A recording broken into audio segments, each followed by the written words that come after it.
Let's discuss INFJ Creativity and Perfectionism. Hi, I'm Annie, and I'm a miserable cow. I'm about 20% miserable right now. I just have this kind of angst. I woke up in the night feeling conflicted and guilty about my Etsy store. And then, of course, in the morning, there was an Etsy order. Orders are good, of course, but feeling guilty and conflicted all the time isn't cool. I have a kind of free-floating guilt about everything all the time. And friends, I haven't done anything wrong. I'm a medium nice person of mediocre competence. I'm nothing special, but I'm certainly not hurting anyone. So why all the guilt? Lately I've been thinking about the burden of being a highly creative person, yet also a perfectionist at the same time.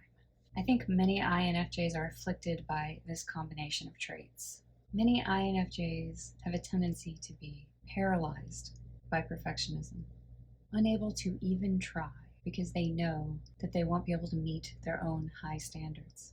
I get paralyzed by perfectionism sometimes, but more often I meet the challenge with pathological determination. I keep trying. I should stop, but I keep trying. As an INFJ child, I had big visions of creations that I wanted to birth into the world. I was learning all the time, taking in new information and assimilating it, and I needed to also output something. I needed to express everything that I assimilated. And I had big, big visions of what I wanted to create. Expression with music was always natural and pretty easy. As a little 3-year-old or 5-year-old, I didn't actually play an instrument, but I had a very natural, innate ability to use my voice. And so it was just a matter of opening my voice and improvising. So I would be in the backyard in my swing, swinging back and forth, and just kind of improvising and singing, and just came out of me. And it felt good. It felt good to express. But other forms of expression were more challenging. If I was trying to create by using some kind of practical skill that I hadn't yet mastered, that's where things got really difficult. Learning to sew, for example. I've always been fascinated by sewing, and I've always felt the need to make things, just produce objects. And I remember myself as a 7-year-old sitting at the sewing machine and trying to learn how to sew. If you don't know, sewing is very unforgiving and frustrating. And often I would be in tears or even fly into a rage, ripping out seams and throwing things and just generally making a scene. And my mom was just horrified. She would say, Annie, just stop, take a break, go outside for a little while, do something else, come back to this later. And I would practically growl, no, I am making a dress. I am going to make a dress. And I did, eventually. Now I make dresses all the time. I made this shirt even. There's nothing really special about it. It's just a cotton shirt, so that I don't have to buy shirts. Just gray and white striped fabric actually used to be a bed sheet. I made it into a shirt. Eventually, I even made my sister's wedding dress. But that brings me to my main point for this video. Creativity takes bravery. You have to be brave to be a creative person. And there really is no place for perfectionism in it, except maybe at the end, when you're putting on the final touches, when you're polishing the work and getting it ready to show. Then you can add a little perfectionism to it. But while you're trying to create and innovate, perfectionism is just going to get in your way. You have to be brave enough to fail over and over and over again. That's what it means to be a creative person. I'm a creative person and a self-directed person, a self-taught person, and it's exhausting. I'm so tired because I'm teaching myself new things all the time, and I'm failing constantly. And there is more failure than success. The successes are awesome, but when there's so much failure, I have a tendency to focus on those things. Focus on the massive weight of all this failure instead of, the successes. Now, I don't know if you've noticed this, but I'm a really shitty video editor. The reason is, I don't know what I'm doing. I'm making this up as I go along. 3 months ago, I was uploading videos on YouTube and I wasn't even editing them because I didn't know how. I have this other channel called Bright Star Massage. It's a little bit older than this channel here, and it's a channel that's connected to my business website. I'm a massage therapist. The only reason I started that channel is because when you have a YouTube channel connected to your website, it increases your Google search ranking. That's the only reason I started the channel. But little did I know, I would really come to enjoy making videos. So then I started this channel, which is way more interesting to me. And I started thinking, maybe I should try a little harder. Maybe I should actually learn how to edit videos. You never know. Someday I might even get a better microphone so there's not so much background noise. You ever like make a video and the entire time you're wearing your AirPods, you forget to take them out? I have visions all the time of things that I want to create, but skills are lacking. And over again, I have to keep gathering my strength and mustering up the courage to learn new things. When I started my local business, I had to learn how to make a website. I taught myself to sew. I led myself through the process of opening an Etsy store. It's just one thing after another. I'm always so challenged. I challenge myself. I'm always learning new things, and I'm tired, but you know, I'm doing stuff, I guess. I guess that's cool, right? I guess that's a good trait to have, to learn by doing. You want to do something, you don't know how to do it, you just get started and you fail a lot. And along the way, you learn by doing. It's not for sissies. I taught myself how to sew. I taught myself how to play guitar. I taught myself how to open an Etsy store. You have to get past perfectionism and keep putting one foot in front of another. You should have seen me when I was developing the product for my Etsy store. This was about a year ago. I used this UV sensitive dye that prints photographs onto fabric. So this pillow cover is an antique photograph of my father when he was a little boy. There's another antique photo.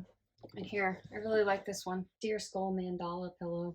Anyway, this dye that I'm using, it's a UV sensitive dye. It's $67 a gallon. So this stuff is not cheap to produce. And to learn how to use it, I had to waste a lot of the materials, just failing over and over and over again. And I think the pillow covers are cool, and people like them. I get a lot of favorites. I don't get a lot of sales because, as you can imagine, they're not going to be very cheap since the dye is $67 a gallon. I mean, I think they're reasonable. I think they're within reason, you know, for a unique handmade product. But you can just go on Amazon and buy a pillow cover for $12.